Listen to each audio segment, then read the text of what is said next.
Welcome to Lessons Learned. I'm your host, Tish Henderson, and we're here today at the Loft at Tish, Hardric & Associates, and we welcome you to our second podcast series where we have a special guest at the Loft that we're proud to have today, Mrs. EmmaSara McMillion. Hello. Emma, welcome. Thank you. Thank you for having me. I'm so pleased that you were here, and all our viewers are getting a chance to recognize EmmaSara McMillion. Thank you for having me. I appreciate it. So, Emma, owner of multiple businesses in the past, you have so much going on that's amazing, and you're also a host of a television show as well as an executive director of a nonprofit.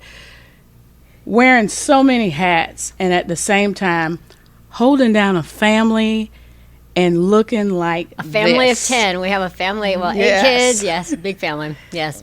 Holding it down and looking phenomenal. Thank you. So we want the secret. Tell us, what's been your most unexpected challenge that you faced as an entrepreneur, and how did you navigate it?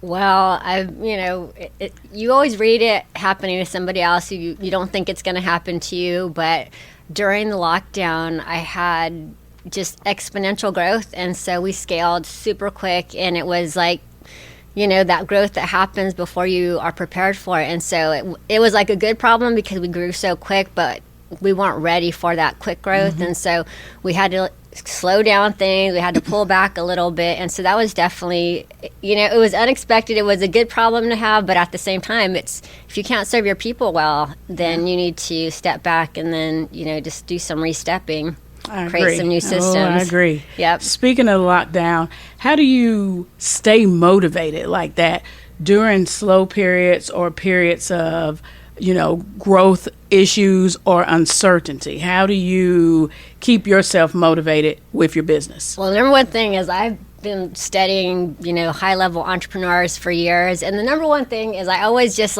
give myself a pat on the back. And we have to be kind to ourselves.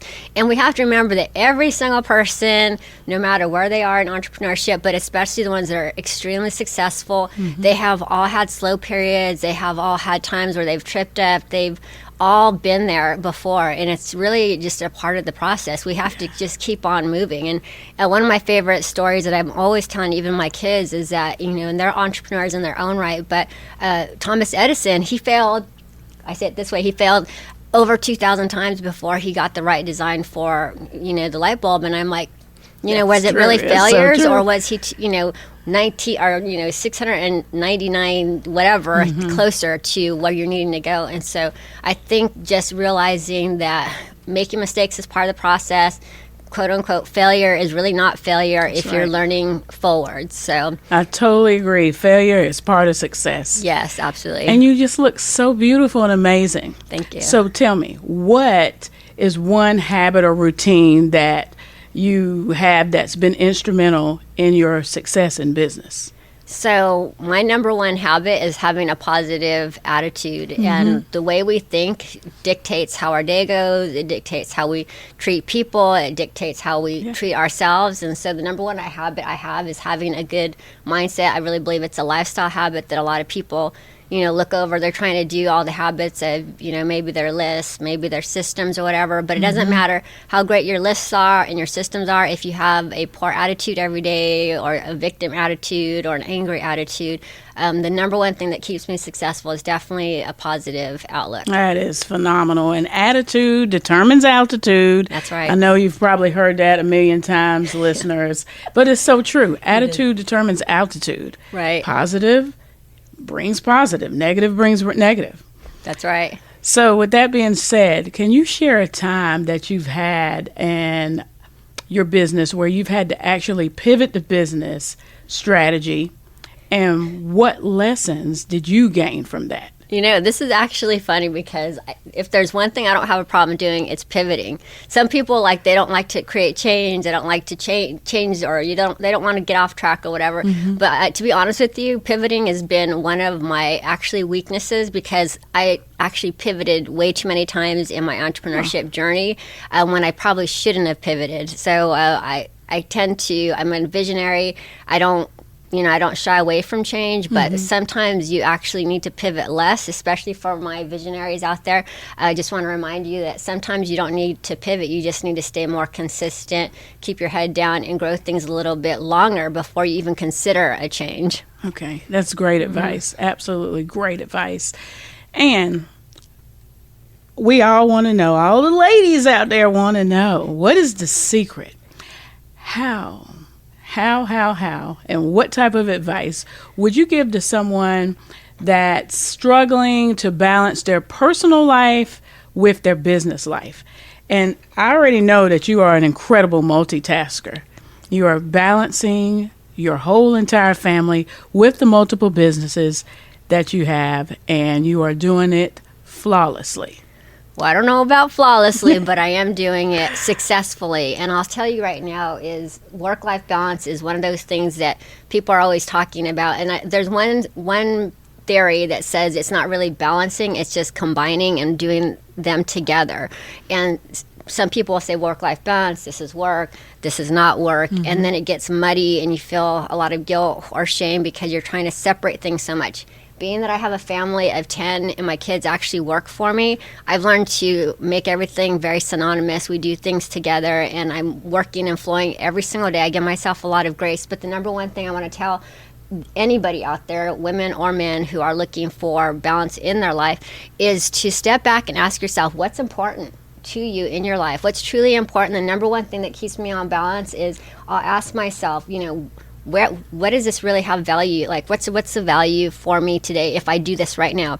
Number one thing is when you're an entrepreneur and you have that hustle mode in, a lot of times you'll work yourself to the ground and then you get frustrated because you didn't get the results you had hoped for. Meanwhile, the things that you really value are most important to you are like, they're neglected. Right. And then that allows you to feel guilt and shame. And so what I've learned as I'm, been doing this so long now is just to really step back and say, does this really need to be done by 12 o'clock tonight, like midnight? Do I really need to stay up? If I go to bed earlier, or if I spend time with my kids tonight, is it really going to throw me so far off? But if I don't spend my time with my kids tonight and tomorrow night and the next night, that's going to impact my family life. It's going to impact the way my kids feel about me. And so it's about weighing out what's important in your day and what's really going to move the needle. And, what are you just putting extra pressure on yourself for no reason? That's great advice. Great advice. And recently you embraced a brand new endeavor, which allows you to be the executive director of the Mother of Change Foundation, which is growing and really becoming very significant across the country. We're just so pleased to see all the things that you're doing. Thank you. You exemplify excellence as a entrepreneur, as a woman, and definitely as a mom. Well, I always love working with you guys, and I love your team here at Tish, Hardric and Associates. You're always a pleasure to work with you guys and inspire me, so I thank you for having me today. Absolute pleasure. And if anyone wants to get in touch with you, how can they check you out? Great. You can go to EmmaSara.com or the Mother of Change show. Mother of Change. I have the MOCFoundation.org and the motherofchange.tv. And they can also find me on social everywhere, EmmaSara McMillion, or We Are the McMillions. Yes, you are everywhere, Emma. And we are so proud that you are here at the Loft at Tish, Hardric and Associates. And we want to thank you for tuning in. And we are always going to be available with our podcast every Tuesday at 9 a.m. So we hope you check us out. You can always find us on the web at thetishsteam.com or stop by our office. We are building foundations of success one step at a time. If you need support with your small business or your nonprofit, don't hesitate to give us a call. Our website, thetishsteam.com, where we're building foundations of success one step at a time with grants, business consultancy, and careers.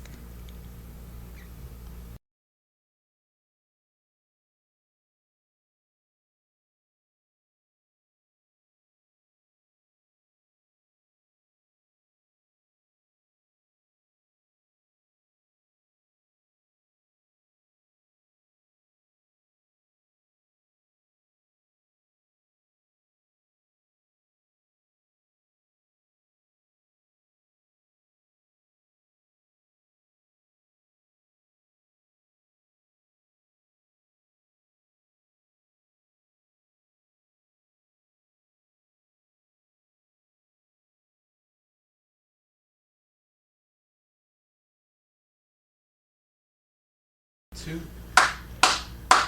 And Emma, if anyone wants to find you, how can they check you out? Thank you. They can go to EmmaSara.com, or for the foundation, it's the mocfoundation.org.